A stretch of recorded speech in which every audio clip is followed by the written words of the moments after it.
ချမ်းသာတယ်လို့ထိုင်ပြီးတော့နားလည်ပါတယ်ဗာတရားနဲ့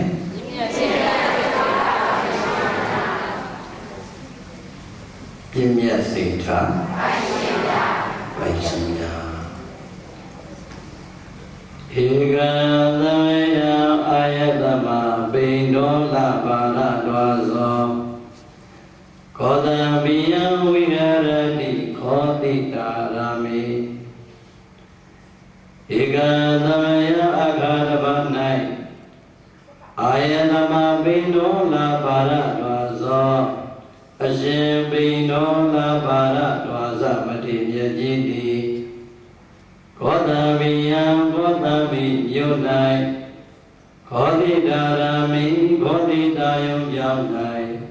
ဝိခရတိကောင်းစွာမသွေသဖြင့်သုံးလျက်နေတော်မူပါပေသတည်း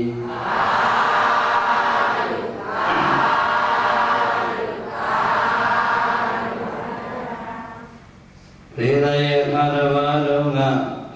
ခောတံမိမြို့ခောတိတာယုံကြောင်းတဲ့ဤမှာအရှင်ပိန္ဒောလပါရတောဇအမည်ရတဲ့ပထေမြတ်ကြီးတည်င်းသုံးလို့နေတော်မူခဲ့ပါလေဖေမတိပိန္ဒောလပါရတောဇမထေမြင်မြန်လေးမှတ်လိုက်ပါရတောဇမထေဒီလိုမှတ်လိုက်ခောတံမိမြို့ရဲ့ခောတိတာယုံကြောင်းတဲ့ဤမှာအရှင်ပိန္ဒောလမထေရမြတ်ချမ်းသာသာနဲ့တည်င်းသုံးလို့နေတော်မူတဲ့အချိန်အဲ့ဒီအချိန်မှာပဲပြိဿရဲ့ဥဒေနရာဇာတဲ့ဥဒေနအမည်ရတဲ့မင်းဖေမဲနဲ့ဥဒေနအမည်ရတဲ့မင်းသည်အရှင်ပိန္ဒောလရှိရာကျောင်းတဲ့ဤကိုလာအရှင်ပိန္ဒောလမထေရမြတ်နဲ့ယဉ်ယဉ်နီးနီးအာလဘအာလဘစကားလေးပြောဆိုပြီးတော့ဥဒေနမင်းကအရှင်ပိန္ဒောလမထေရမြတ်ကိုစကားလေးသုံးခေါ်နဲ့လျှောက်ထားတယ်။ဘာနဲ့လျှောက်ထားလဲ။ဒါလေးကိုပါဠိတော်ကဧကမန္တသစ်တေလျောမကောင်းမြတ်သောနေရာ၌ဒီတိန်သောခေါ်ထိုင်နေပြီးသောဥဒေနရာဇိနာဥဒေနာဥဒေနာရာဇာရာဇာဥဒေမောဥဒေနာအမည်ရတဲ့မင်းသည်အာယတမနာပိန္ဒောလပါရတောဇံအရှင်ပိန္ဒောလပါရတောဇမထေရမြတ်ကိုဣဒံဝဇနံအကုပြောလက်တနဲ့စကားတော်ကိုအဝဇာကောင်းစွာမသွေမေးမြန်းအောင်ရှောက်ထားပါလေတော့တည်း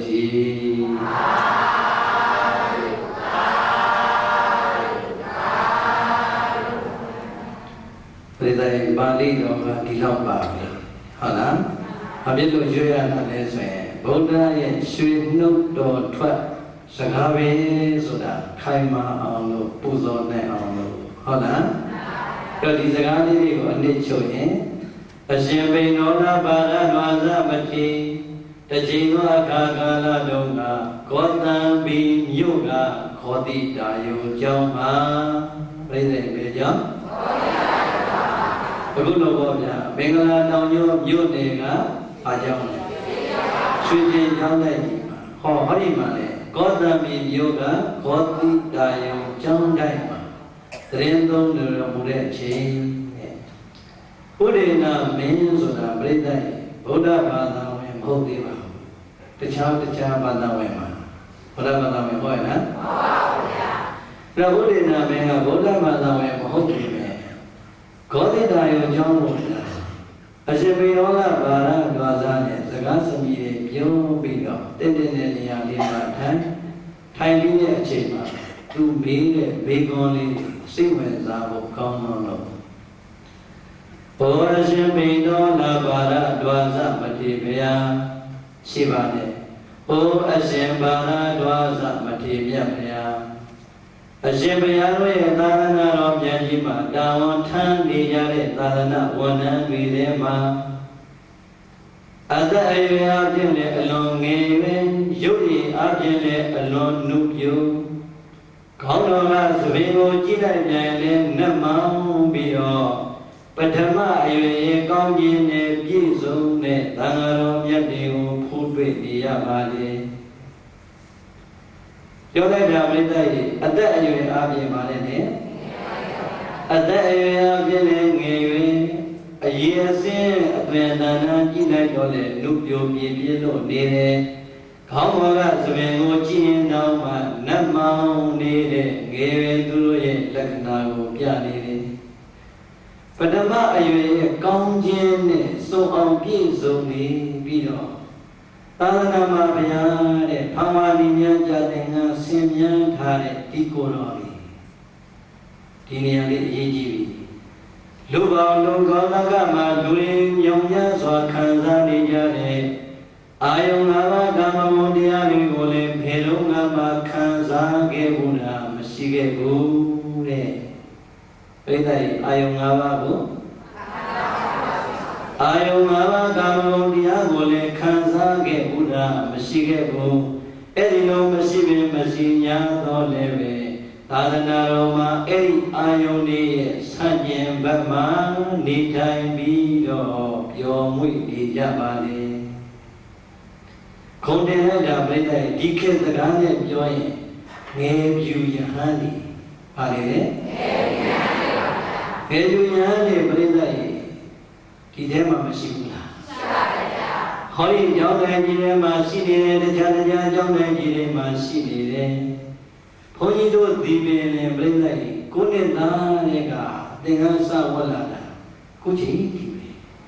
ပဲမမရရပြိဿကြီးလူထွက်ဘူးလားဆိုတော့တရက်ပဲရခဲ့တယ်သိလားဘယ်တော့ထင်ရဟန်းတော်ကဘုရားမလိမလုံးနဲ့ဟာမန္တလေးကိုရောက်ရွာကနေမန္တလေးရောက်တော့မန္တလေးရဆိုတော့ဘုရားကြီးကသူ့မွေးနေ့မှာဟာတဲ့ငါကိုရင်လေးတွေငါလက်ထဲမှာငါကိုယ်တိုင်တခါလုပ်ပြီးတော့ငါကိုယ်တိုင်ဥပ္ပစ္စေပြုရဟန်းခံတဲ့အထိရောက်အောင်ကိုရင်လေးရဲ့ဥပ္ပစ္စေဆရာဖြစ်နေငါခံယူမယ်အဲ့မှာဆရာတော်ကြီးကကိုရင်လေး6ပါးလူပြန်တော့တညက်တွေထွက်နောက်တစ်နေ့ပြန်ရှင်ပြုပြီးတော့သူတကားပြန်ခံခဲ့လို့အဲ့ဒီတော့ကတရက်ပဲထွက်ဖို့လားအဲ့တော့ပြိဿအဲ့ဒီရွေလာတဲ့ဘုန်းကြီးတို့တွေဖြတ်သားလာတဲ့အခုဆိုရင်အသက်အပံမပြောသေးဘူးဟုတ်လားအဲ့တော့ပြိဿစဉ်းစားကြည့်အခုဘုန်းကြီးတို့ပြောသလိုမျိုးစံနေတိုင်းထဲမှာရောက်နေတဲ့တန်ကအပါး100ဆိုရင်100လောက်နီးပါးသည်ဘယ်ရွယ်တွေကလဲဗေဒိုင်အသက်တွေနေနေစီကားကွာရင်ပါသွားရမယ်8နှစ်9နှစ်10နှစ်12နှစ်12နှစ်ဒီရွယ်လောက်ကနေစတင်လို့သာသနာပေါင်းကိုဝင်ရောက်လာတာဟုတ်တယ်မလားအဲ့ဒီလိုပုဂ္ဂိုလ်လေးတွေကိုမြင်တော့ဥဒိဋ္ဌမင်းကအနေတယ်အရှင်မရတယ်ရုပ်ရည်ကြည့်လိုက်တော့လေလူလူဘဘတဏ္ဍစင်နေလေးတွေအရွယ်အပြင်းနဲ့ကြည့်ရင်လည်းခွန်အပလာအာကောင်းမောင်းတန်ခေါင်းဘောကသဘေကတော့နတ်မောင်းတဲ့အသွင်လေးတွေနဲ့ပထမအရွယ်ကောင်းခြင်းနဲ့ပြည့်စုံနေတဲ့သံဃာတော်တွေဒီတော့အရွယ်နဲ့ကောင်းခြင်းနဲ့ပြည့်စုံနေပြီမဲ့ဗျာတဲ့ငါဗျာအာယုံကံမကုန်လူတိုင်းခံစားနေတဲ့အာယုံတွေကိုမခံစားဘဲနဲ့သာသနာပေါ်မှာနေကြတာဘယ်လိုအကြောင်းကောင်းတဲ့များနေလို့ရနေတာလဲ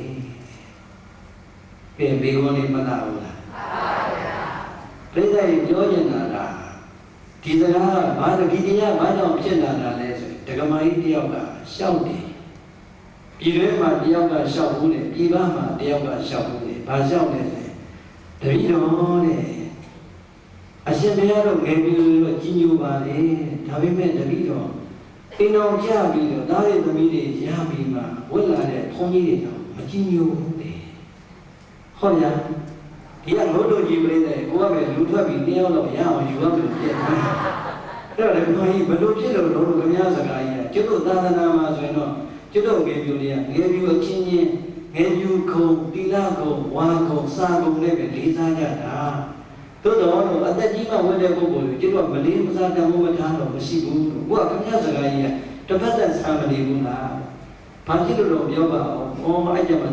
တပည့်တော်မရနဲ့မှားသွားရင်တော့ကြောက်ပါတဲ့တပည့်တော်စဉ်းစားကြည့်တယ်တဲ့သားရဲ့သမီးတွေနဲ့2 3ယောက်ရဇနီးမယားရောသားသမီးရောအကုန်လုံးခွာပြီးတော့ဒီအာယုံကြားတွေကနေထွက်သွားနိုင်တယ်သူတို့စိတ်ဓာတ်ကပို့ပြီးတော့မကောင်းဘူးလားဟ သူကအကောင်းသိထားတော့အကောင်းရင်ကိုရင်းစားတယ်ဟုတ်တယ်မလားသူကသာသမီနဲ့ပြောလင်းနဲ့ပြောမရနဲ့ပြောတဲ့အပြောပေါ်မှာကျင့်တတ်ခဲ့တဲ့လူတော့ဒီပေါ်မှာသူကကိုရင်းစားပြောတာတကယ်တမ်းကျတော့ပြိတ္တိအဲ့ဒီအာယုကိုခွာနိုင်တာတော့အခုထူးဆန်းနေတာပဲလို့လေဥဒိနာမင်းရဲ့မထူးဆန်းဘူးလားဘုရားဘာသာမဟုတ်ဘူးနော်ဟောဒီအာယုငါးပါးဓမ္မဟောတရားကိုလူသားတိုင်းခံစားလို့ပြောနေရပေမဲ့ဟောဒီကိုယ်တော်ကြီးငြိမ်ရတဲ့ကောင်းမြတ်ကုန်တဲ့အစုံပြည့်စုံကြတော့လေဒီအာယုလေးကိုတဲ့တောင့်တင်းစွာခံနိုင်ရှိအောင်ကြိုးစားရင်းနဲ့နေထိုင်ကြတာဘယ်လိုအကြောင်းကြောင့်နေနိုင်ကြတာပါလဲအဲ့ဒီမှာမြတ်စွာဘုရားပြောတဲ့စကားလေးပေါဥဒိနာမင်းတကယ်တမ်းကျတော့မင်းကတော့အထူးဆန်းဖို့ဝင်နေသမ္မာသမ္ဗုဒ္ဓဂုဏ်ရှင်ငါတို့ရဲ့ဘုရားရှင်ကိုရောမြတ်ကြီးကအထင်ရှားနဲ့ဟောကြားတော်မူခဲ့တယ်သူသားရဲ့အတွက်မြတ်စွာဘုရားဟောကြားခဲ့တဲ့တရားတော်မြောက်များစွာမှာခြေသားတို့ဟောဒီလောကကြီးရဲ့မှာငါဘုရားရဲ့သာသနာဝန္ဒရှင်ဟန်ဘဝကိုရကြတဲ့ပုဂ္ဂိုလ်များသည်စွမ်းသင်္ကန်းကြောင်းစီပစ္စည်းလေးပါးဆိုတာတရားဓမ္မစီကနေအမိပြုပြီးမှသာသနာမှာယက်တိရမှာဘယ်လိုစီရမရလဲဒီတော့တရားဓမ္မစီကအမိပြုယက်တိရပြီဆိုတော့တန်ဃာတော်မြတ်တွေနေ့စဉ်ဆွမ်းတာမကြွရဘူးလားဝမ်းပိုက်ပါတော့စားကြိတ်တယ်နော်စားမှာပဲဝတ်ကြိတ်တယ်နော်စားဖို့ဝတ်ဖို့နေဖို့အကုန်လုံးပြိတ္တိနောက်ဆုံးနေမကောင်းရင်ကုဖို့ဆေးတော်မှာဘယ်လိုစီရမရလဲဆရာနဲ့တကကင်းလို့ရရဲ့မရဘူးအဲ့တော့ကင်းလို့မရတဲ့ဒီဘဝမှာပြိဿရဲ့တရားနဲ့တရားယူပါယုံတတ္တယုံကန္တယုံရသယုံဘောဓဘာယုံအာယုံတရားတွေနဲ့တွေ့ညာတော်လဲဖြစ်သားတို့ဒီတဲ့ဟောဒီလောကမှာတွေ့လုံဆက်ဆံနေရတဲ့အမျိုးသမီးတွေနဲ့တွေ့ကြုံတဲ့အခါမှာမင်းတို့အမေအရွယ်နဲ့တွေ့အမေမေတ္တာမျိုးပြန်ပြီးတော့ထားပါစကလုံးလေးကိုယ့်ရဲ့အမေရွယ်နဲ့တွေ့ကြုံလာတဲ့အမေမိန်းမတွေအမျိုးသမီးတွေရဲ့အပေါ်မှာဟောဒီမိန်းမကြီးတွေဟောဒီအမျိုးသမီးတွေဟောဒီဒကမာကြီးတွေငါနဲ့ဒီဘဝမှာပြစ္ဆုတ်ဘဝမိခင်မတော်မီမတော်ညာတော့လေဘဝသံဃာအဆက်ဆက်တုန်းကငါအမေ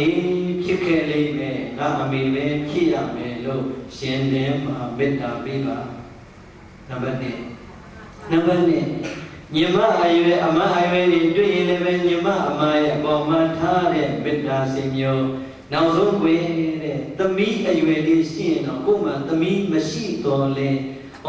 ဝတန်ត្រာတော်ကဟောဒီကလေးဟာဟောဒီကလေးမှာငါသမီးလေးပဲဖြစ်လိမ့်မယ်ဆိုတဲ့မေတ္တာစိတ်နဲ့ဆက်ဆံဖို့အစောကြီးတဲ့ကဟောပြီးသားပဲခင်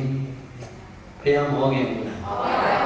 ဟောခဲ့တယ်ဒီတော့ပြိဿရဲ့အဲ့ဒီအားလေးအာယုံပြုလိုက်တော့ဒီကနေ့ခေတ်ထဲမှာစောစောကဒကမာကြီးပြောတဲ့စကားကကျုပ်ကိုတိတရားဟောဖို့ဖြစ်တာသံဃာတွေပြိဿရဲ့မြန်မာနိုင်ငံမှာအခုဆိုရင်4 သိန်းခွဲ5 သိန်းလောက်ရှိနေပြီတကယ်စာတတ်ပေတတ်တွေအများကြီးပဲပြိဿရဲ့ငယ်ပြူရဟန်းတွေများလာတောထွက်ရဟန်းတွေများငယ်ပြူရဟန်းတွေပါပြိဿရဲ့ဟောဒီရဲ့ထဲမှာပြိဿရဲ့ငယ်ပြူတွေညောင်များစွာရှိကြသလိုဒီငယ်ပြူတွေဒီဟောဒီသရောဘုရားကြီးကိုပူဇော်နေသလိုပဲကိုရင်လေးဘဝကနေတတ်တော်80ဝါတော်60အရွယ်တောင်ပဲနေတော်မူသွားခဲ့ကြတာပါကိုရင်လေးဘဝကနေဘဝကိုစတင်လို့ပရိယတိနေပေကိုဖြတ်သန်းပฏิပတ်တိနေပေကိုဖြတ်သန်းရင်းနဲ့ဘဝရဲ့ငြိမ်းချမ်းခြင်းကိုကိုယ်တိုင်နဲ့ရှာသွားသလိုဒကာဓမ္မတွေကိုမလုပ်ခဲ့တယ်ငြိမ်းချမ်းတဲ့တရားတွေမပေးခဲ့ဘူးလေအေးဒါကြောင့်ဥဒိနာမင်းရဲ့ပထမမေကုံကိုပြန်ပြီးတော့ဖြည့်ရှင်းလိုက်တယ်ဥဒိနာမင်းငါဘယံငါတို့ရဲ့မြတ်စွာဘုရားသာသနာမှာရှိနေရတဲ့ငယ်ရွယ်ပြိုမြင့်တဲ့ယဟန်တော်မြတ်တို့သည်ကောင်းခြင်းငါဗျာမိမိတို့ရဲ့လူငယ်ဘဝအကောင်းတွေကိုဘလောက်ပဲပိုင်ဆိုင်လို့နေကြတော့လေအမေရွယ်မျိုးသမီးတွေနဲ့တွေ့တဲ့အခါမှာမိခင်စိတ်ထားနဲ့ပြောဆိုဆက်ဆံကြတယ်ညီမအရွယ်အမအရွယ်မျိုးသမီးတွေနဲ့တွေ့ကြုံဆက်ဆံတဲ့အခါမှာညီမလေးအရွယ်အမကြီးအရွယ်တွေအဲ့ဒီစိတ်ထားမျိုးနဲ့ပဲဆက်ဆံခဲ့တယ်အယုံဆုံးသမီးအရွယ်မိန်းကလေးများနဲ့တွေ့ရင်လည်းပဲ သမီးလေးတယောက်ပေါ်မှာထားတဲ့ဖခင်ရဲ့မေတ္တာစိတ်မျိုးနဲ့ဆက်ဆံခဲ့တဲ့အခါမှာတဲ့အာယုန်တွေဘလောက်ပဲများမယ်များကြတော့လေ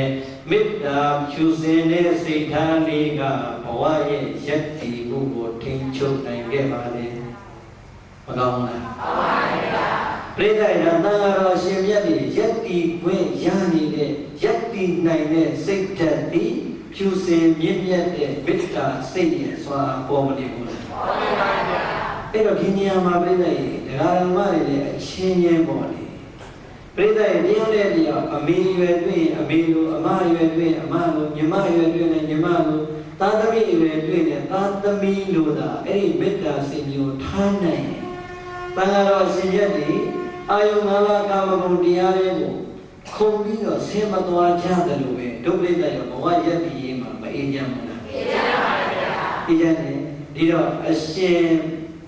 ဘာရဒွါစကမိတ်လိုက်တော့ဥဒိဏမင်းကနောက်တော့ပြီးတော့စဉ်းစားတယ်ဟာအရှင်ဘုရားမိညာတော်အရှင်ဘုရားရဲ့သံဃာတော်ရှင်မြတ်တွေသည်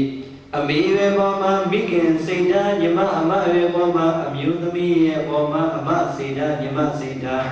သမီးရဲ့ပေါ်မှာသမီးစိတ်ဓာတ်နဲ့နေနိုင်ခဲ့တဲ့အတွက်ကြောင့်အာယုံရဲ့ဖန်ဆားခြင်းကိုမခံရဘဲနဲ့ယက်တည်နိုင်ရင်လို့ဆိုတယ်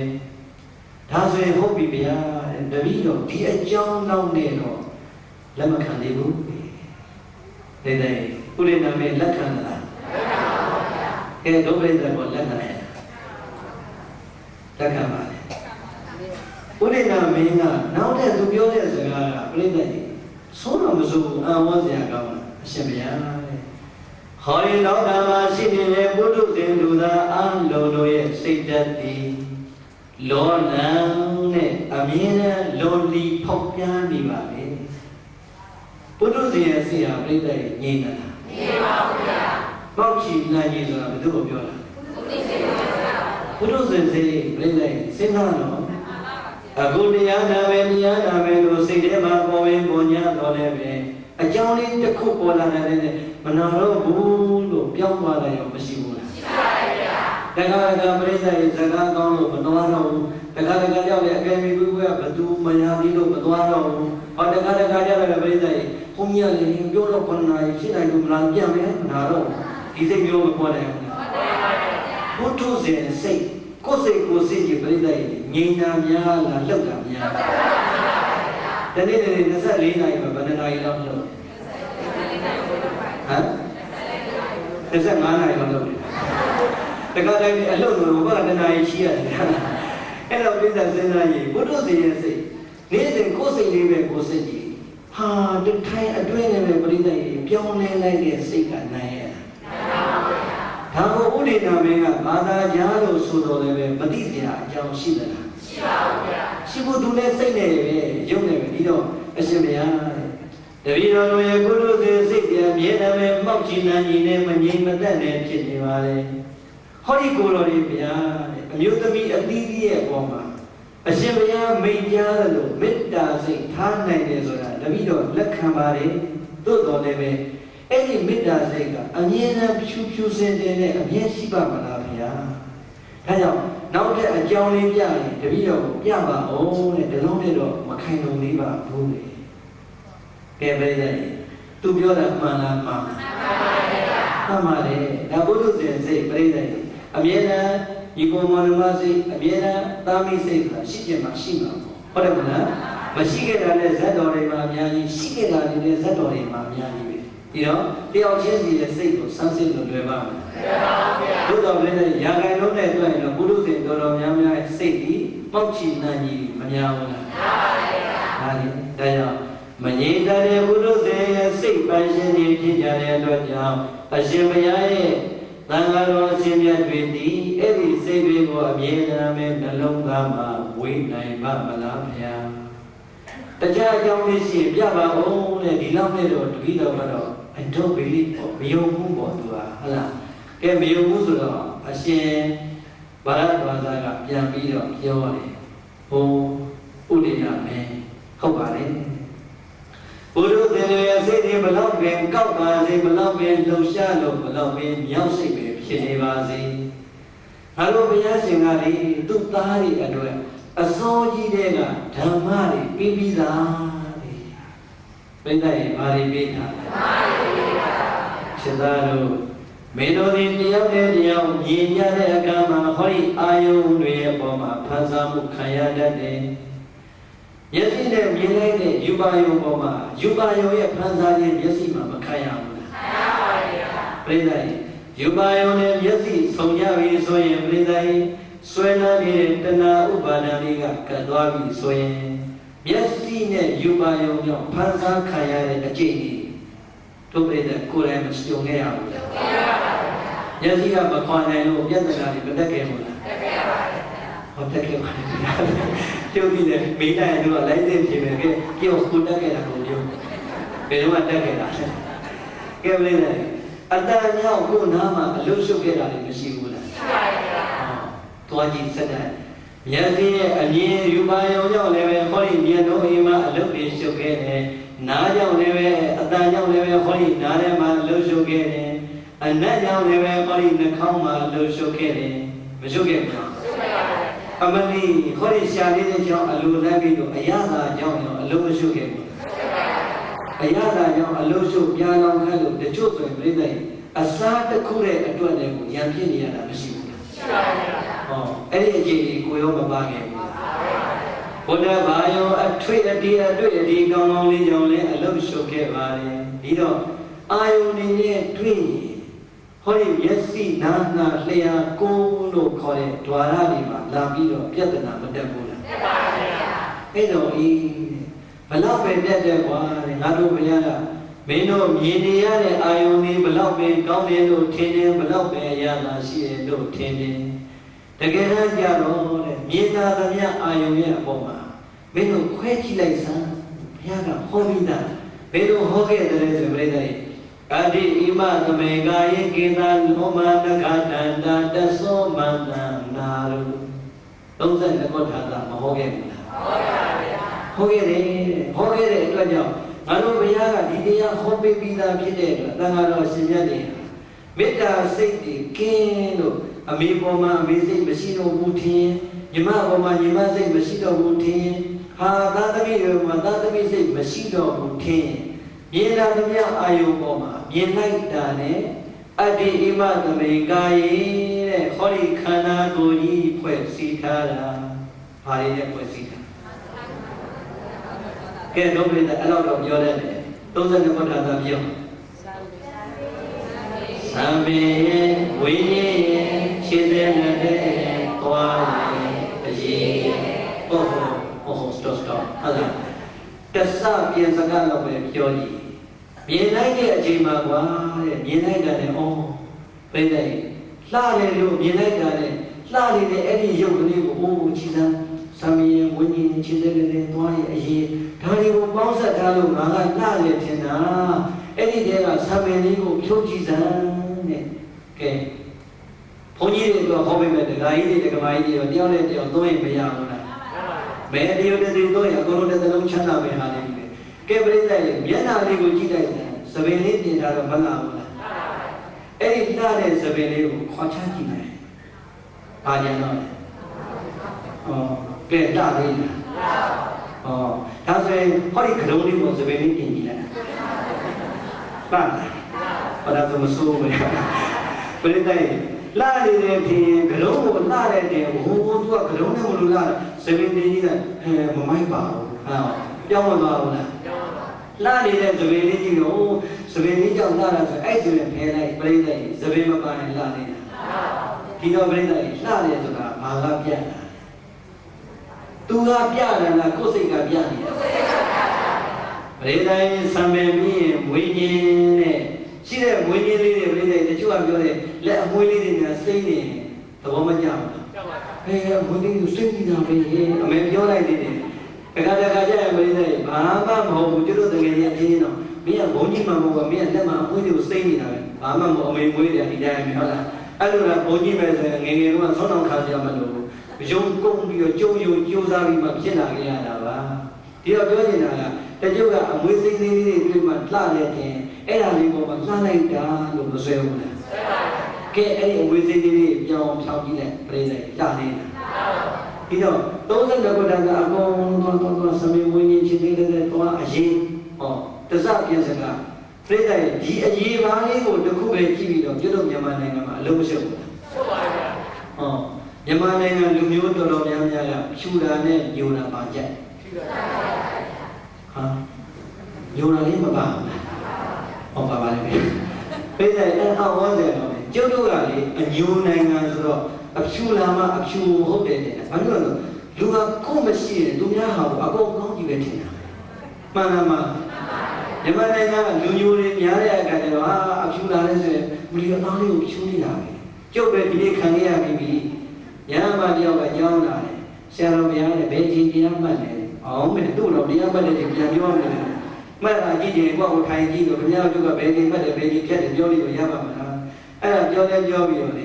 tu lên con này tôi sẽ làm cái gì cả bố môn ở đó thì này nhiều hoa bị đẹp chua lúc đó ở chỗ nào đấy chỗ gặp chua lúc đó mà tôi chỉ khai hậu mà đúng không bố lý này chua khăn này rồi có nào cô bố nhiều rồi đây này mấy gì nào chua gì nào ấy rồi đây này gì đấy cái khu này lâu chưa rồi chưa đâu này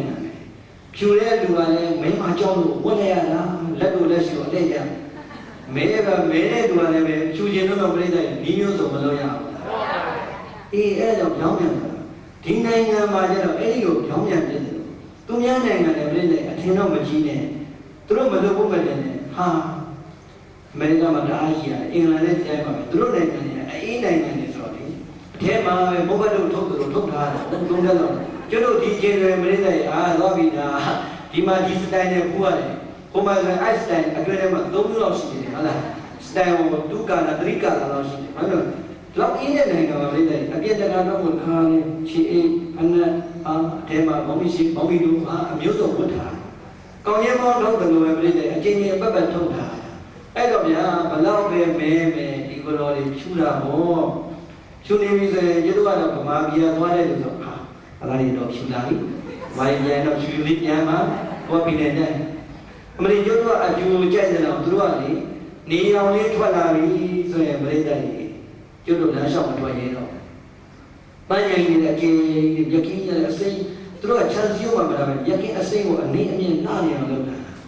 ông ấy lên đây ai biết cái xây này mà níga tu đôi chỗ đó gạo tiếng Anh đi chơi níga biết mà đất toa này chơi mà đi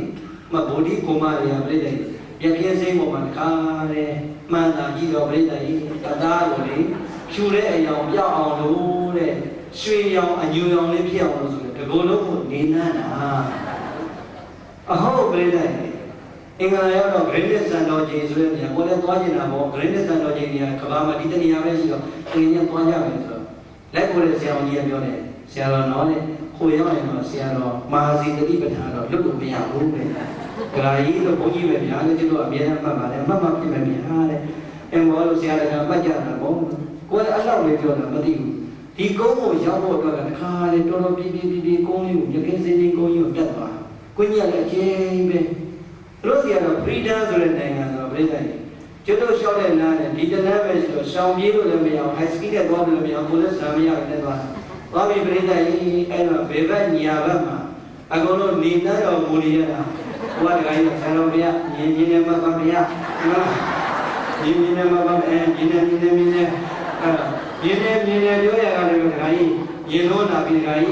nhìn luôn em chứ mà nó thật là bây giờ chỗ đó là chú chạy đây này rồi đó chú ao rồi tôi nói là về chú cháu đây này rồi đây này ai đi ao rồi đi anh ta đến chỗ là sẽ rồi thì anh nhảy người đi cháu bây giờ chỉ người đi lối bây giờ chỉ này rồi em mà bên nào kia chán em mà bên đi là bây giờ cháu nhau đó là gì thì tôi chốt mà đi mà bây giờ không biết là bây giờ mình đang đi ra là tao đi này không mà này ai mà style này mà style nó bây giờ đi ăn được bé là beach cặp nhà là về bây giờ mà nó vui nó bây giờ về nhà này anh đã giờ cho mày luôn cho nhà đã cho nó skin cái sao này nó thêm chuyện này em nhớ rồi là anh gì cái khu này là lâu sâu này cái đó thì anh gì này ông đi đây nó ra nó có thằng này mà khoa chỉ đại sao mà ta đi anh em nhận cho anh để sao bây giờ cái mà thằng cái khu này có về lâu sâu này anh nó lúc cái mà con rồi thì xin ra gì mà အာလုံးတို့ဖြစ်နေတဲ့ဘဝဖြစ်နေတဲ့ကိလေသာအကုန်လုံးဒီဟောဒီမျက်နှာလေးတစ်ခုလေးနဲ့ပဲအလုံးမရှုပ်ဘူးလားဘာဘောကအရင်နုနုဖြူဖြူလေးကိုကြည့်ပြီးတော့မှပြိဿရဲ့အပတ်တွေလွတ်တော့ပြဿနာတက်တယ်သဘင်ကောင်းတာကြိုက်တော့သဘင်လေးတစ်ခုလေးနဲ့ပြဿနာတက်တယ်နှခမ်းလာတာကြိုက်တော့နှခမ်းလေးတစ်ခုနဲ့ပြဿနာတက်တယ်လှအောင်လုပ်ပြတယ်ကိုလည်းလှအောင်လုပ်ပြအလှကိုကြည့်တယ်ကိုလည်းအလှကိုကြည့်နေပြိဿလေဘဲအထက်တစ်ခုလေးနဲ့ကိုကြစိတ်မများဘူးလားကိုကြစိတ်များလို့ကြည့်တဲ့လူတွေရောပြဿနာမများဘူးလားများတယ်သို့တော့မြတ်စွာဘုရားကအေးငါသားတော်လေရုပ်ရည်အစင်းကိုမြင်နိုင်တဲ့ယောက်ျားပဲမိန်းမပဲသူပဲငါပဲလှလိုက်တာရုပ်ဆိုးလိုက်တာဘာမှမဖြစ်နေတော့တဲ့ပြိဿရဲ့ငါပဲဖြစ်မယ်ဟောဒီခန္ဓာကိုယ်ကြီးဒီအဋ္ဌိကိမသမင်္ကာယဟောဒီခန္ဓာကိုယ်ကြီးဒီဘာတွေနဲ့ပေါင်းစပ်တာကိသာလောဘတက္ခတတတသောတဲ့ပြောအောင်ဒီမှာသံပင်ဝိညာဉ်ခြေသက်နဲ့သွားအရေးကဲကိုကောင်းတဲ့ထင်တဲ့အရာတွေတစ်ခုစီခွဲကြည့်လိုက်ကောင်းတာရှိသေးလားသံပင်ပဲမြင်လိုက်ကွာတဲ့ဝိညာဉ်ပဲမြင်လိုက်သွားပဲမြင်လိုက်အရေးပဲမြင်လိုက်အကုန်လုံးကိုပေါင်းဆက်ထားလို့လှတယ်လို့ထင်နေတာတစားစီခွဲကြည့်အလှဘယ်မှရှာလို့မရဘူးလို့မြတ်စွာဘုရားကအစောကြီးတိုင်းနဲ့မှတ်ခိုင်းထားတာဖြစ်တဲ့အတွက်ဟောဒီသံဃာတော်တွေတဲ့မိခင်စိတ်နှမစိတ်ကြောက်သွားရင်အဲ့ဒီကမ္မထာနဲ့ဒုတိယကာလကမ္မထာကိုစီးဖြန်းရင်းနဲ့ပဲမိမိရဲ့ဘဝသီလသိက္ခာကိုထိန်းသိမ်းရင်းနဲ့နေနိုင်ကြရတယ်။ကဲမကောင်းဘူးလား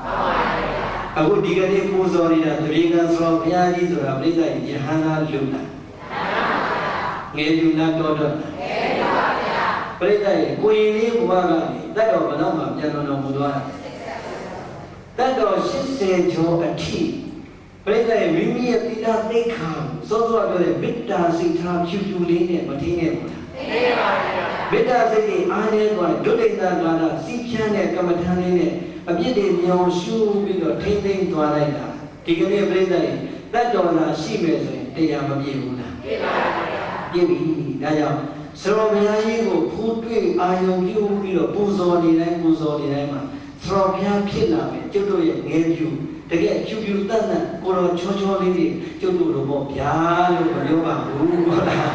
ကဲပြိဿရဲ့ငယ်ပြူလေးတွေရဲ့တန်ဖိုးကပေါ်မလာဘူးလားပေါ်လာပါငါတို့ပူဇော်နေတဲ့ငါတို့ရဲ့စရောဘုရားကြီးဒီဟောဒီလိုငယ်ငယ်လေးတွေကနေမိခင်ပေါ်မှာညီမပေါ်မှာသမီးပေါ်မှာထားတဲ့မေတ္တာစိတ်တွေနဲ့မိမိရဲ့သီလဂုဏ်ကိုထင်ခဲ့တယ်မထင်ခဲ့ဘူးလားထင်ခဲ့ပါဗျာသီလစွာရဲ့ပေါ်မှာမေတ္တာတတိအားနေနိုင်ဒုတိယကာရ32ခုတန်သာကမ္မထစီပြင်းရင်နဲ့ကမ္မထကိုစီပြင်းရင်နဲ့ငါတို့မြင်ရတဲ့အာယုန်တွေပေါ်မှာဟောဒီစရောဘုရားကြီးဟာသီလကာယအကုန်လုံးကိုထင်ခဲ့လိုက်တာဒီကနေ့စရောဘုရားကြီးကိုဖူးနေတာတခုလည်းမတွေးပါနဲ့နောက်ကစရောဘုရားနောင်းနေရာလေးကိုအခုလည်းကကြီးညိုတဲ့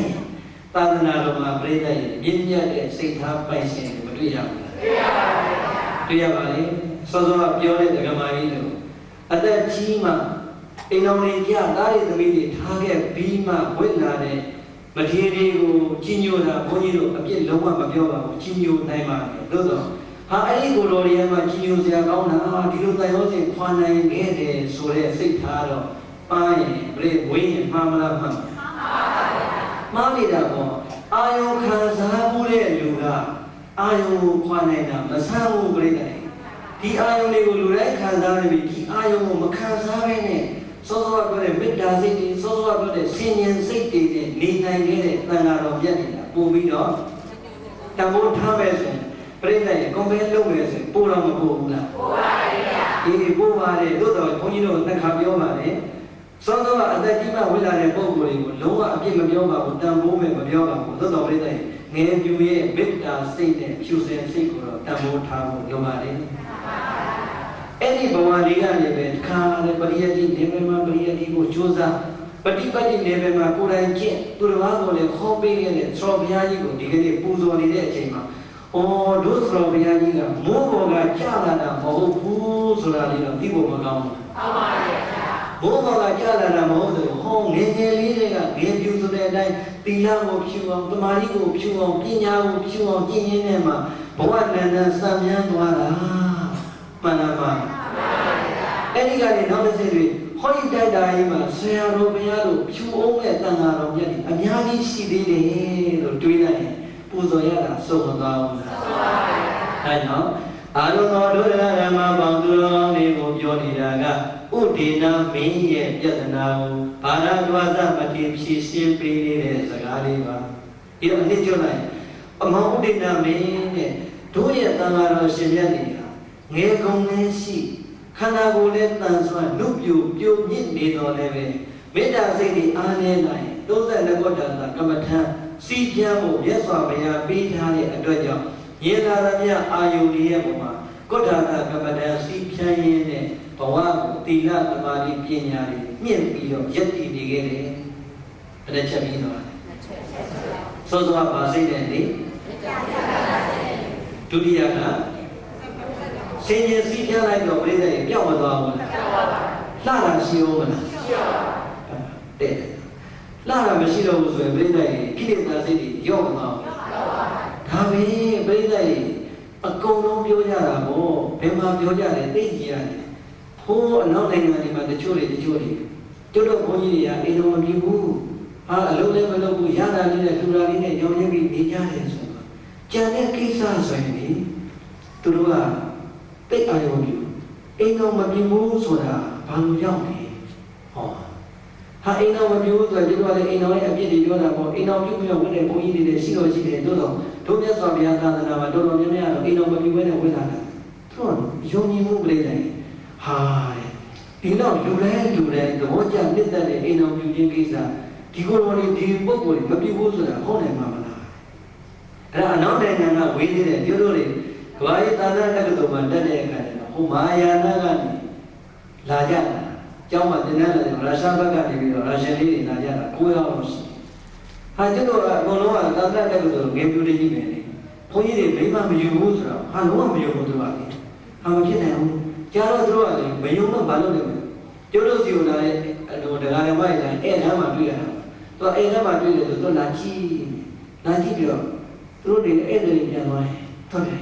အခါနဲ့မလာဘူးလားဟာမလာဘူးလားတို့စီကိုလာပြီးတော့တွေ့တာတို့ကညီမလေးအမလေးဩတကယ်ပဲဒီလိုပဲနေကြတာတနေ့လောက်ရှိမှဒီကောင်လေးတွေယုံသွားပြီလားအခုတချို့တွေကအဲ့ဒီ၄၅ပါးတော့မာယာနာလည်းပြန်ရောက်တော့၄၅ပါးကပြိတ္တိခေယဝါဒအနေနဲ့ရဟန်းတွေပါလေခံပြီးတော့ချမ်းမြေ့မှာတရားတွေပါလေအားထုတ်နေတယ်တချို့လည်းကိုပြန်သွားပြီအဲ့တော့ဒါကြောင့်ပြောတယ်ဒါကလူတိုင်းကျင့်သုံးနေတဲ့လုပ်ငန်းကြီးလို့ဖြစ်ပြီးတော့မကျင့်သုံးတာဆိုရင်ထူးထူးဆန်းဆန်းနဲ့ဥဒိနာမင်းဖြစ်မနေဘူးလားဖြစ်ပါပါဒါပဲဒါကြောင့်ဒုပရိသကျန်တဲ့ဘာသာကြားဖြစ်ပါစေပေါ့ကျွတ်တို့ကကိုယ်တန်ဃာတွေပေါ်မှာဒီတဲ့ဖြူစင်မြင့်မြတ်တဲ့မေတ္တာစိတ်ထားလေးနဲ့တွေးလိုက်ရင်အကောင်းတွေမပေါ်ဘူးလားပေါ်ပါပါဒီဥဒိနာမင်းကဒုတိယအဖြေကိုနားထောင်ပြီးတော့လေဩအရှင်ဘုရားပထမစိတ်ဓာတ်ကမေတ္တာစိတ်လေးနဲ့နေနေပုထုဇဉ်စိတ်လုံလီဖောင်ပြတဲ့စိတ်တန်တွေပေါ်လာရင်အဲ့ဒီမေတ္တာစိတ်တွေကုန်ခန်းသွားရင်ဒီသံဃာတော်ရှင်မြတ်တွေက32ခုတန်တာကမ္မထံစီးပြန်ပြီးတော့ရုပ်တရားရဲ့အပြစ်တွေမြင်အောင်ရှုပြီးတော့နေခဲ့တယ်ဒါလည်းကိုတော့တဲ့တော်တော့ခတ်ပါလေဟောဥဒိနာမင်းထောက်ခံပြီလားဒုပရိသတော်ထောက်ခံလားအဲ့ဒါဆိုရင်ပြီးပြီပေါ့အဲ့ဒါလည်းခုလည်းပြီးသွားပြီသူပြောတဲ့စကားလေးတော့အရှင်ဘုရားတဲ့ဟောဒီခန္ဓာကိုယ်ရဲ့ပုံမှာကာယဘာဝနာရုပ်တရားကိုထိမ့်သိမ့်တဲ့စိတ်ဓာတ်ခိရိဝတ္တပအဆက်ကြောင့်ကိုထိမ့်သိမ့်တဲ့စိတ်ဓာတ်နောက်တစ်ခါသီလသမာဓိပညာဟာသီလစွမ်းအားသမာဓိစွမ်းအားပညာစွမ်းအားတွေမပြည့်ဝတဲ့ပုဂ္ဂိုလ်တွေဘယ်လိုလုပ်ပြီးတော့ဒီခန္ဓာကိုယ်ကြီးကိုအလှပိုင်းကိုမြင်နိုင်အပြစ်မြင်အောင်ရှုနိုင်မလဲဗျာဟောအရှင်ဘုရားရဲ့သံဃာတော်ရှင်မြတ်တွေဒီဟောဒီကိုယ်တော်ရဲ့နှလုံးသားထဲမှာကိုယ်ရုပ်တရားကိုထိန်းနိုင်စွမ်းရှိတဲ့ပုဂ္ဂိုလ်တွေအကုန်လုံးရှိပါမလားကိုယ့်ရဲ့သီလစွမ်းကိုအမြဲတမ်းထိန်းသိမ်းနိုင်တဲ့ပုဂ္ဂိုလ်တွေအကုန်ဟုတ်ပါမလားတဲ့တမာတိတွေရောဘယ်လောက်များခိုင်ကြီးနဲ့ဒီကိုယ်တော်တွေကမြင်လာတဲ့အာယုံကို32ခုဌာနကမ္မဋ္ဌာန်းစီးပြန်းနိုင်မလဲသူတို့နှလုံးသားမှာရထားတဲ့ရုပ်တရားရဲ့အဖြစ်အပျက်ကိုသိတဲ့ဉာဏ်ကရောဘယ်လောက်များရှိနေလို့လဲပုဂ္ဂိုလ်တိုင်းမှာအဲ့ဒီသီလသမာဓိပညာစွမ်းအားမပြည့်သေးရင်တော့အရှင်ဘုရားရဲ့ မြင်လာသမျှအချောလာတိုင်းပေါ်မှာ32ခုထာတာမစီးဖြန်းနိုင်တော့ပါဘူးလေကဲပြိဿရဲ့သူပြောတဲ့စကားမှန်လားမှန်လားမှန်ပမာရေပြိဿရဲ့အပြစ်မပြောပါဘူးသူမှားလားမှန်တကယ်ရောပြိဿကိုမှန်မနေဘူးလားအေးအဲ့မှန်နေတာကိုအကြောင်းပြုပြီးတော့ဘုရားကမာကြီးကပြောတာတချို့ငယ်သူတွေတဲ့အရှင်ဘုရားလည်းစာလေးလေးတက်ပြီးတော့ခါလဲအသက်ကလည်းပဲပညာလေးသင်ပြီးကမှ30ကျော်ကျမှထွက်သွားတာပဲရှိတယ်တဲ့နှမျိုးစရာကြီးတဲ့ဟောကဲပြိဿရဲ့စောစောပြောတဲ့ဥရိနာမင်းရဲ့စကားနဲ့တူမနေဘူးလား32ခုဌာနကို32ခုဌာနကိုမရှုလို့တဲ့အပြစ်မမြင်ဘူးပေါ့အပြစ်မမြင်တဲ့အခါကျတော့ဒီကိုယ်တော်ရဲ့ဒီ32ခုဌာနကိုရှုပြီးတော့ဘဝရက်တည်နေတဲ့သီလသမာဓိပညာကိုထိမ့်သိမ်းထားတယ်ဆိုတာအကုန်လုံးတော့မမှန်နိုင်သေးဘူးတဲ့နောက်ထပ်အကြောင်းလေးရှိရင်ပြပါဦးတဲ့ဘေကုန်းကပြီးပြီလားမပြီးသေးဘူးပြိဿရဲ့ဒီနေရာလေးမှာဘုန်းကြီးတို့တစ်ချက်တော့ပြောချင်ပါတယ်အများနဲ့အနေရာဂိုင်လုံးနဲ့ကြည့်ရင်အခုတို့တရားနာပြိဿတွေများကျုပ်ကနေပြီးတော့ရိုင်းဆိုင်တဲ့စကားလေးတစ်လုံးနဲ့ဟာရွှေကျင်အောင်တရားနာပြိဿတော့ကွာအတော့မကြပါဘူးလို့ပြောရင်ကဲကျင်းနိုင်မလားကျင်းနိုင်ပါဘူးအကယ်၍ဒီထဲမှာအသုံးမကျတဲ့ဒကာတယောက်ဒကမတယောက်မကောင်းတဲ့အမူအရာအပြောဆိုမြင်လို့ကြားလို့ပြောလိုက်ပါမယ်ပြောလိုက်တာကမြင်ရကြားရတာကတယောက်တည်းပဲပြောလိုက်တဲ့စကားအကုန်လုံးကိုထိခိုက်နေတယ်ဆိုရင်ကျင်းနိုင်မလားကျင်းနိုင်ပါဘူးဘယ်ကျင်းနိုင်မလဲပြိလိုက်တာရာဂန်တို့တွေဟာဘုန်းကြီးလည်းကွာတယောက်ပုံနာမကြတယ်ပြောတဲ့လိုက်တာအကုန်လုံးကိုပြိလိုက်ချက်ချင်းမလာအောင်လားမှန်ပါဗျာဒါမှဘောသိတာကိုပြောပါဘူးဟုတ်လားအဲ့တော့ပြောနေတာကအဲ့ဒီတိုင်းပဲပြိလိုက်သာသနာမှာစောစောကဒကမာကြီးမြင်တယ်တကယ်လူထွက်သွားတဲ့ကိုယ်တော်လေးလည်းရှိပါလေ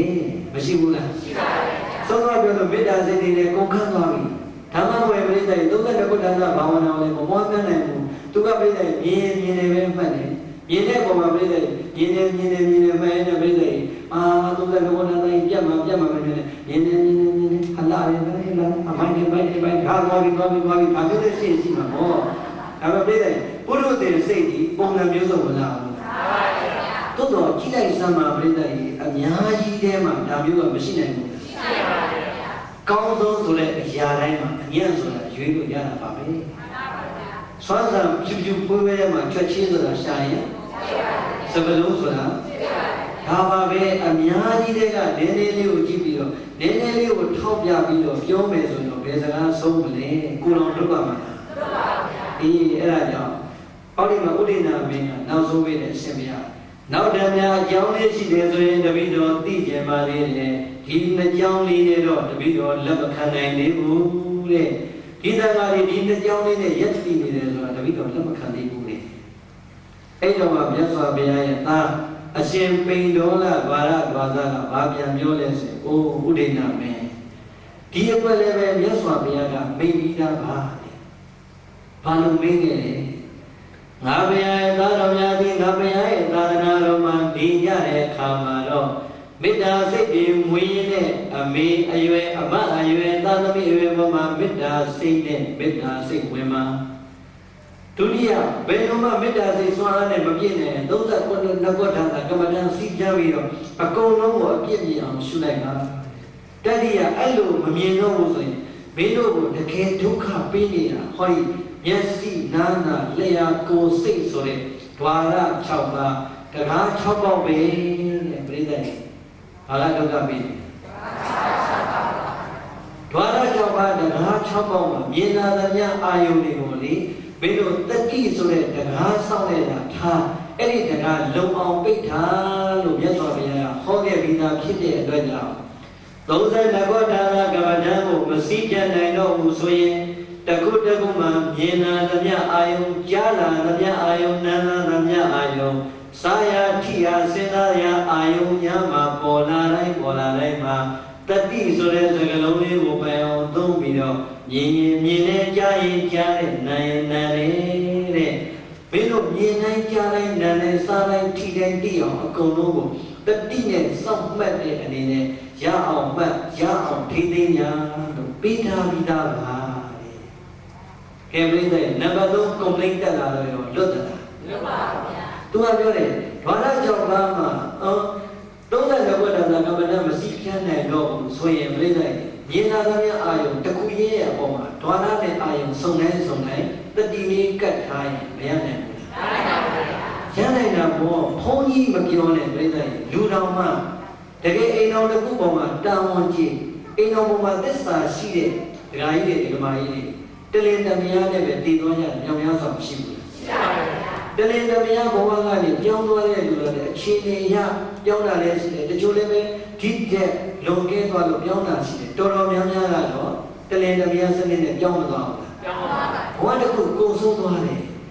အဲ့တော့လူမပြောသားမရဟန်းမပြောလည်းပြည့်တယ်လူတော်မှတတိတလုံးပိုင်အောင်သုံးလို့ရှိရင်အဲ့ဒီတတိဒီ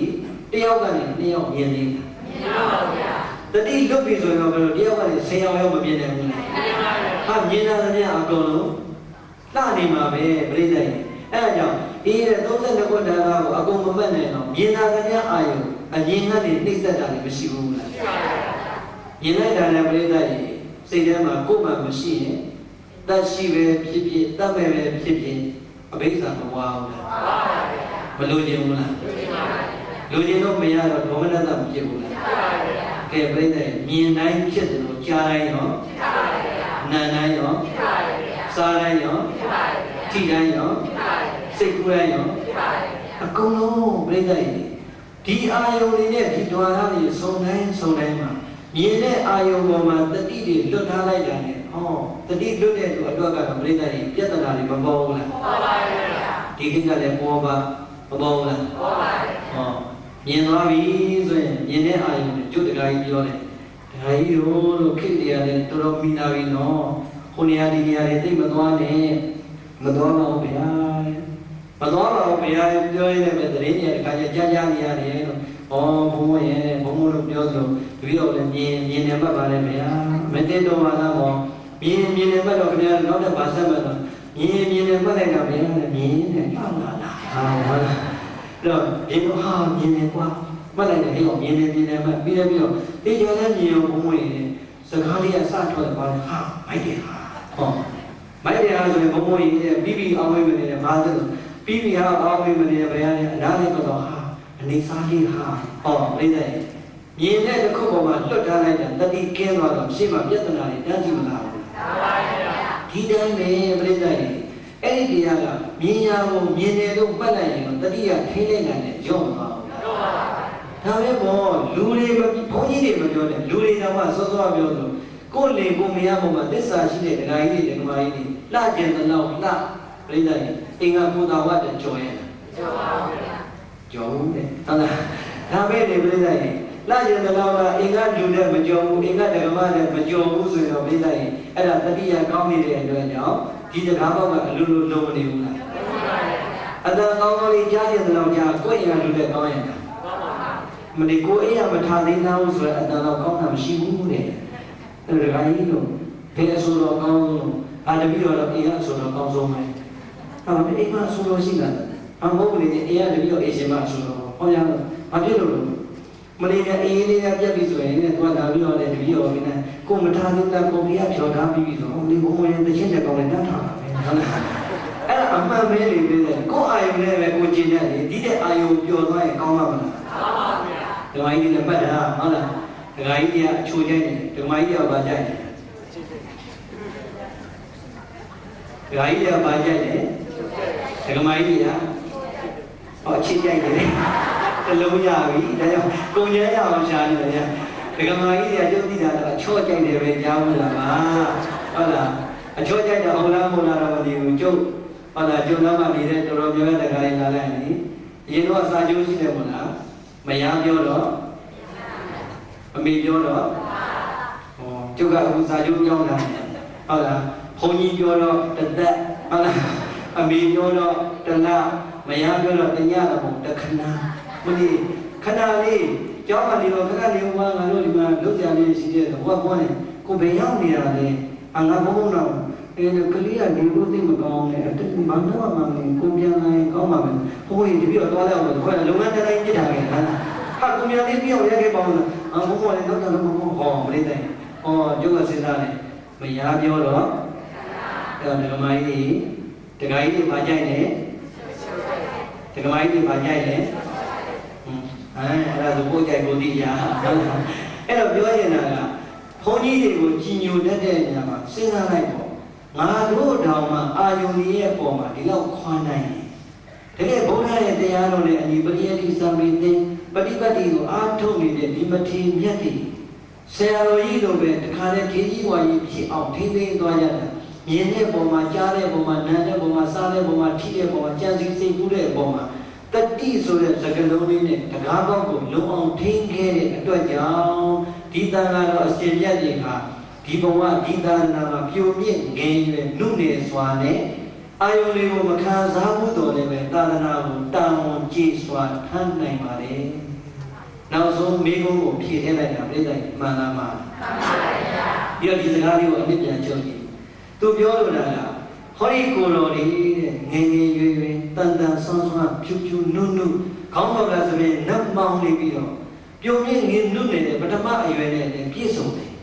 ဒီနောက်ပြည့်စုံတဲ့အရွယ်မှာလူတိုင်းခံစားနေတဲ့အာယုံ၅ပါးကာမဂုဏ်တရားအိမ်တော်သားမွေကိစ္စတွေကိုမလုပ်ဘဲနဲ့မပြုတ်ဘဲနဲ့ဘဝမှာနေနိုင်တယ်ဆိုတာဒါအကြောင်းကြောင့်လေပေါ်မသွားဘူးလားပေါ်ပါပါအိမ်တော်သားမွေမပြုတ်ခြင်းဒီမြင်သမျှအမျိုးသမီးတွေရဲ့ပေါ်မှာမိခင်စိတ်နှမစိတ်သာသမီစိတ်ရှိလိုက်တဲ့အခါသီလသမာဓိပညာတွေခိုင်မသွားဘူးလားခိုင်ပါပါဘုရုဇေသဘာဝအရာဖောက်ပြန်ပြည့်စည်တဲ့ဒီစိတ်တွေဖောက်ပြန်လာပြီးအမေစိတ်တွေရောလာပြီးအမစိတ်တွေရောလာပြီးသာသမီစိတ်တွေရောလာပြီးဆိုရင်ဒီကိုယ်တော်တွေတစ်ဆက်ပြန်ပြီးတော့ဗာနဲ့ထိန်းသိမ်းနေ39ဘောဓာသာနဲ့မြင်အောင်ထိန်းသိမ်းနေဥဒိနာမင်းပြောလို့ပဲဟာသီလသမာဓိစွမ်းအားတွေကမပြည့်သေးတဲ့အချိန်မှာကိုယ်တော်တိုင်းကဒီလိုကြီးစင်ကြင်နိုင်ပါမလားဆိုတော့နောက်ဆုံးပြိတ္တရဲ့ပေးလိုက်တဲ့ point ကြီးဗာနဲ့ပြန်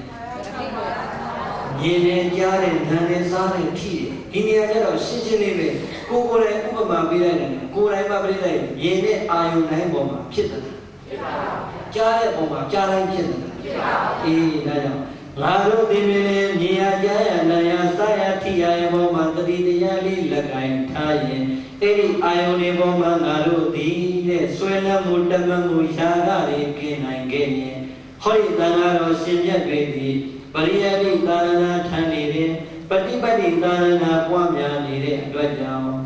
ဒီကိုယ်တော်တွေမှာရှုမှတ်မှုအထိမရောက်ရင်တော့စင်ကြင်မှုတတိလေးနဲ့ပဲဟောဒီတရားပေါက်တွေပြိနိုင်ခဲ့ပြီတဲ့ဒါကြောင့်သံဃာတော်မြတ်တွေဒီမေတ္တာစိတ်ကြောင့်ညဉ့်ညက်စိတ်ထားလေးနဲ့တည်နိုင်တယ်ဟုတ်လား32ဘောဓာတ်စိတ်ကျမ်းတဲ့စိတ်တန်းကြောင့်ညဉ့်ညက်စိတ်ထားလေးနဲ့သာသနာမှာတည်နိုင်တယ်ဟောအာယုံ6ပါးဓဝရ6ပါးဆုံးတိုင်းမှာဓဝရတရားပေါက်တွေကိုတတိတရားဆောင်နဲ့ပြိနိုင်ခဲ့တဲ့အတွက်ညဉ့်ညက်စိတ်ထားလေးနဲ့သာသနာမှာတည်လိုက်တာဒီကနေ့အဲ့ဒီသာသနာမှာထင်ရှားစွာတည်သွားတဲ့မထေမြတ်ကြီးတွေကြားတဲ့ကပြုလို့ပဲမထေကိုပူဇော်နေတယ်တပိကံသရောဘုရားကြီးကိုပူဇော်နေတာဒါကြောင့်လွန်တော်မူသွားတဲ့သရောဘုရားကြီးကိုပူဇော်တာကသာဓုခေါ်ပါတယ်အလွန်လည်းကောင်းပါတယ်သို့တော့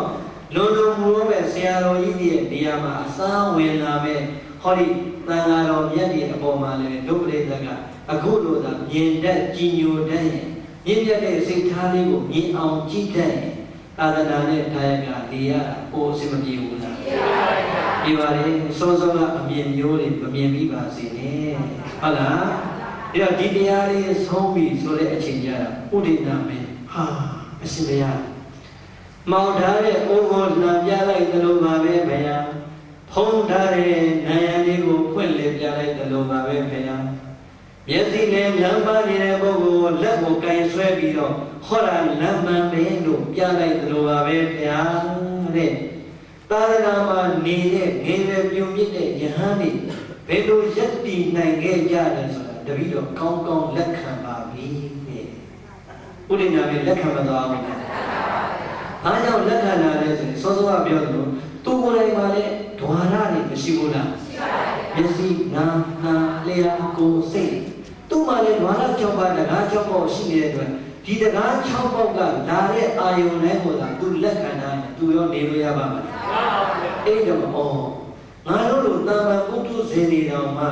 တာမန်အယက်သားတွေတော်ဒီဓဝါရ6ပါးတရား6ပါးကိုတတိကတ်လိုက်တာနဲ့မြင်လာတဲ့အာယုန်တွေထိနိုင်တယ်ဆိုရင်ဒီတန်ဃာတော်တွေဒါကြောင့်ထိမ့်သိမ့်နေနိုင်တာပေါ့ဆိုတဲ့စိတ်ကလေးနဲ့ဥဒိနာမင်းယုံကြည်သွားလိုက်တာ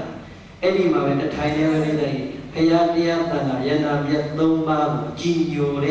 อุปาตกะผิดကိုခံယူသွားပါလေ။ဘာဖြစ်သွားလဲ။ဥပါဒကဖြစ်ကိုခံယူသွားပြီဆိုတော့ဘာဖြစ်သွားလဲ။ဘုရားဘာသာဖြစ်သွားပါလေ။ဟောအာရုံတို့ဓမ္မဆွေတော်မျိုးတော်လေးတရားနာမည်ပြုတ်ဘယ်လိုပြလိုက်လဲ။ယဉ်ပြစိတ်က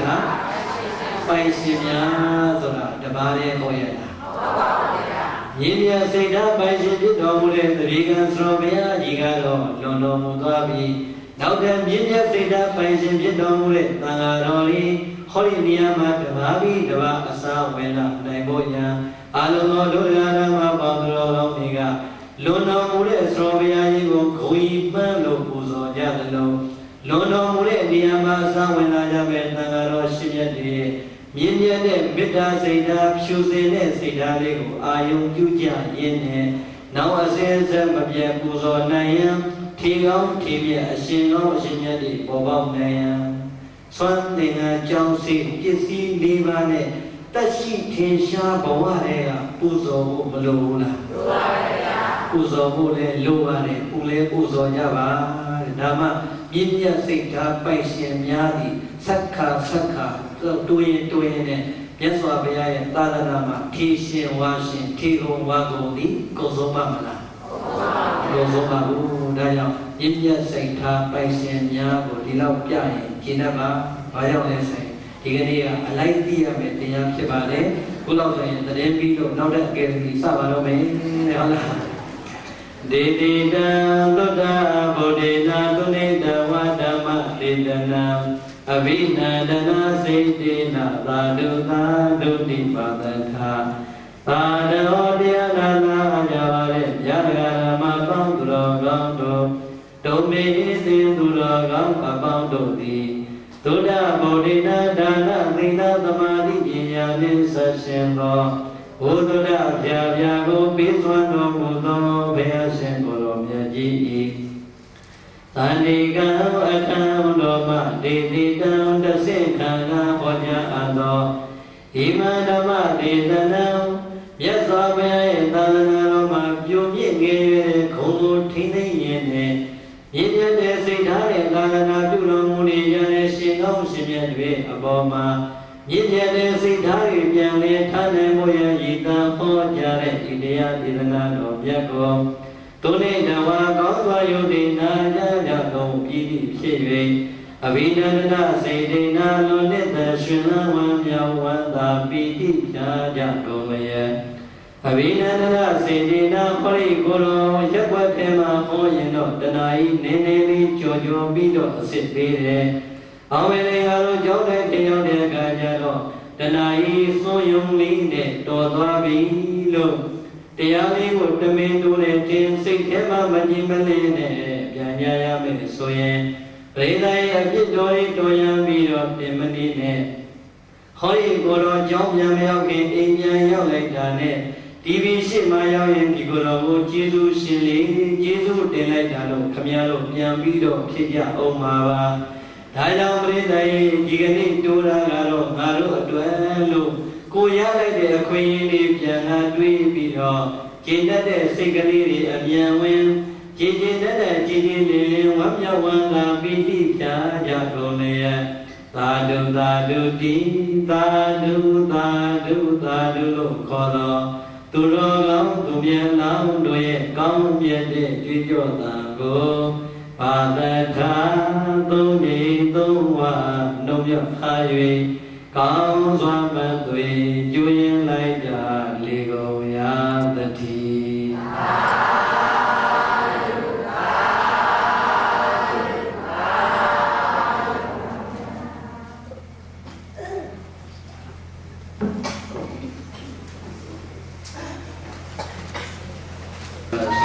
စီဝါကိုက်ကုန်မယ်ဆင်းရတော့မှလားရှင်းပြပြီးတော့မှလည်းရေစက်ကြအောင်အောက်တော့မှလည်းတုတ်ဖိုးကြီးနဲ့မငြင်းမသက်ဘုန်းကြီးတွေခဲမပြန်လည်းရေစက်ကြအောင်တဲ့တယောက်ကလည်းပြန်တော့တဲ့ရုပ်ကလည်းရထိုင်ပြီးလိုက်တော့ပြန်လည်းမပြောင်းထိုင်လည်းမထိုင်ဘူးကဲအလုံးလိုက်ဆိုအရှင်ဘုရားဤတော်များသည် Jarana Dona Kangai Jogo Yabiyata Yogi Thai Shindo Yabaya Hojaro Mudo Tiyado Mya Nipomya Swa Palacha Ao Tita Yabwabasiya Ida Ayom Yui Kinzuro Shin Jam Yuajo Yigan Siaro Myaji A Sangan Nemyao Koi Mayui Uzoya Chin Karnat Hamadame Shin Jemba Uzo Jayui Hana Tila Havana Kongu Susuru Pongsu Jinya Kilokya Bago I Shibyabaya Ikudo I Swahati Tiyamyago Lambwekin Swa Atokwen Yayi Iboa Mame Yadu Tiyamya Tui Nai Yang Thauban Kudo Kibasi Pya Ikudo Ne Sadamyago Tashi Tinsha Viva Ova Siadamanya Ne Bueno Gitwa Viva Ova Siadamanya Go Sathayi Toze Dabo Jinye Gondo Tadawa Nabyama Abaundo A Kudo Amya Dewi Nabai Nya Ya Yui Wamya Wanda Padu Konai Bine Omya Do Ubawanai Yama Chanda Manda Jati Khidya Bazi Do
Thank you.